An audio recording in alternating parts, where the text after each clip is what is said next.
Good everyone, it's Steve from Snkr Tech Talk, back with another video today. And for today's video, we're going to take a quick look at the performance review of the Jordan Luka 1. So as far as the traction pattern goes on the Jordan Luka 1, you do have a multi-directional traction pattern. There's kind of little rectangles here, little triangular portions at the toe, and then at the heel it's kind of a wave pattern. And as far as this performs indoors, they performed fantastic. Even on dirty floors, these did collect dust, but I really never slid out when I was going side to side or front and back. They do squeak very loud as well. I will mention that this is a very loud traction pattern, and as you can see here, it is of the translucent variety. Outdoors, I did bring this pair outdoors 2 or 3 times, and they did stick very good to the pavement. But one thing I would caution is that it is a pretty shallow traction pattern, as you can see here, and it is kind of soft as well. So I would caution long-term use outdoors, but again, as far as indoor use, these were fantastic. And then I do also have the K54 colorway here for the Luka 1. It is a navy and white, as you can see here with the upper. And then it's more or less exactly the same on the K54 Luka 1, as you can see here. I did play with these about 3 or 4 times indoors, and these just stick like glue. Honestly, on any dirty floors or clean floors, these are going to have you covered front to back and side to side. I'm really impressed with the traction pattern on the Jordan Luka 1. So as far as the pattern goes, I'm going to have to give them a pretty solid 9 out of 10. Again, I think they would score a little higher if you could bring these outdoors, but if you're only playing basketball indoors, they're going to hold up. And again, I've played about 20 to 25 hours in this pair so far, and there is really no wear at all. They're a little bit dirty from outdoor use, but the rubber is not wearing away in any which way as far as the traction pattern goes.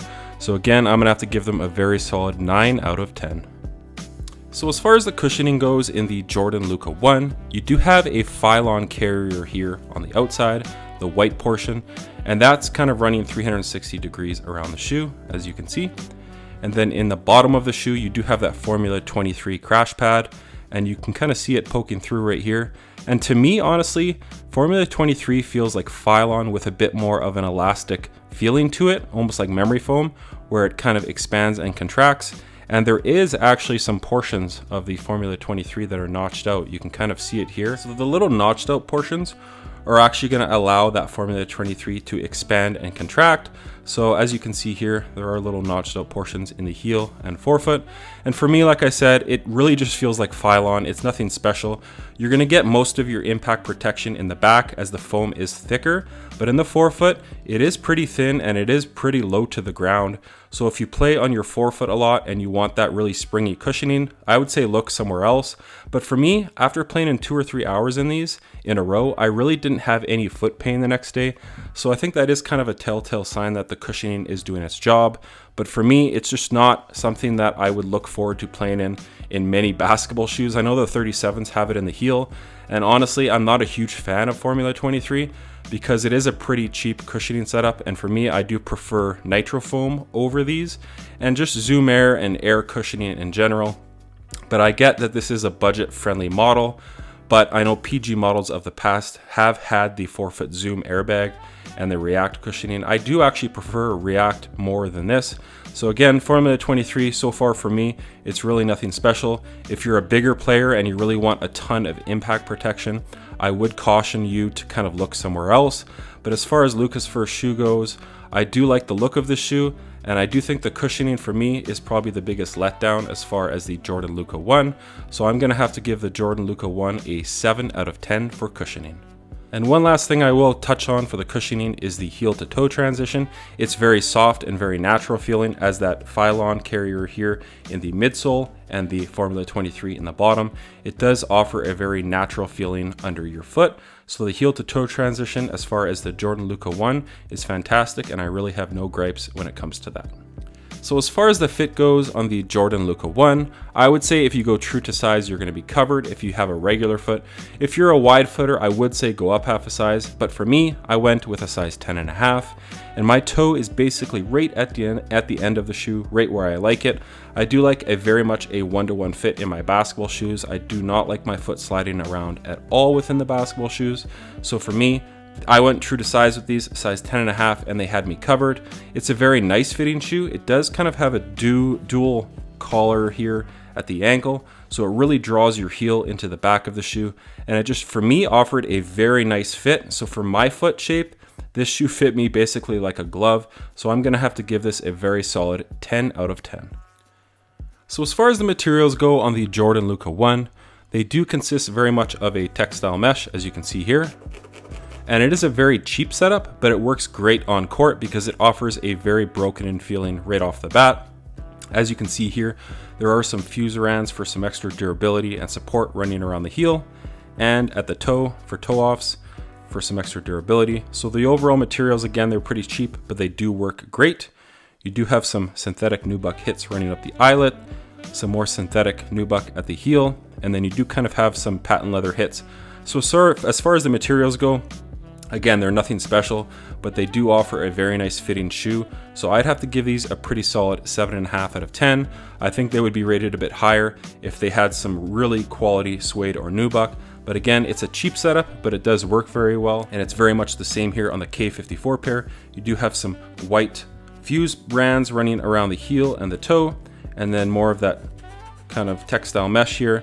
So again, nothing special as far as the materials go, but the way they perform on court, I was a big fan of them. Again, these do retail for 110 USD, 145 here in Canada. And so far, I'm really enjoying playing in these. Again, the biggest drawback for me in the Luka 1 would be the cushioning. So as far as the weight goes on the Jordan Luka 1, this is a size 10.5, and these do come in at 14.25 ounces. So all things considered, for me, this is a pretty lightweight basketball shoe, and I really have no gripes as far as the weight goes. So as far as the support features go in the Jordan Luka 1, starting at the back of the shoe, you do have an internal heel counter. It is plastic. It's very rigid, as you can see here, so it offers a ton of support in the back of the shoe. And when you tie this shoe tight at the top, it really draws your heel into the back and there's no movement. So that's exactly what you want. And then moving your way down on the upper, you do have that flight wire. So that wire basically runs from the heel of the shoe all the way across the toe. You don't have anything on the medial side, but that flight wire is doing its job for the lateral side on some hard lateral cuts.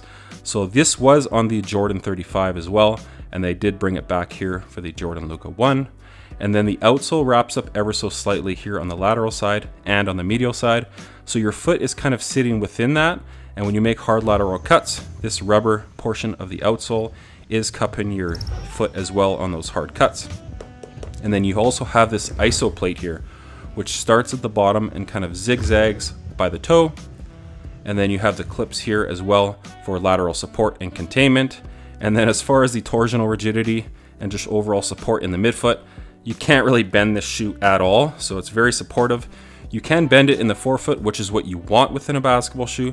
But as far as the overall torsional rigidity within this basketball shoe, I think it's fantastic. And this is really going to fit Luka's playstyle, in my opinion, on all his hard lateral cuts and his Euro steps. So again, I think the Jordan Luka 1 really has the support features covered in this basketball shoe. I'm going to have to give this a very solid 9.5 out of 10.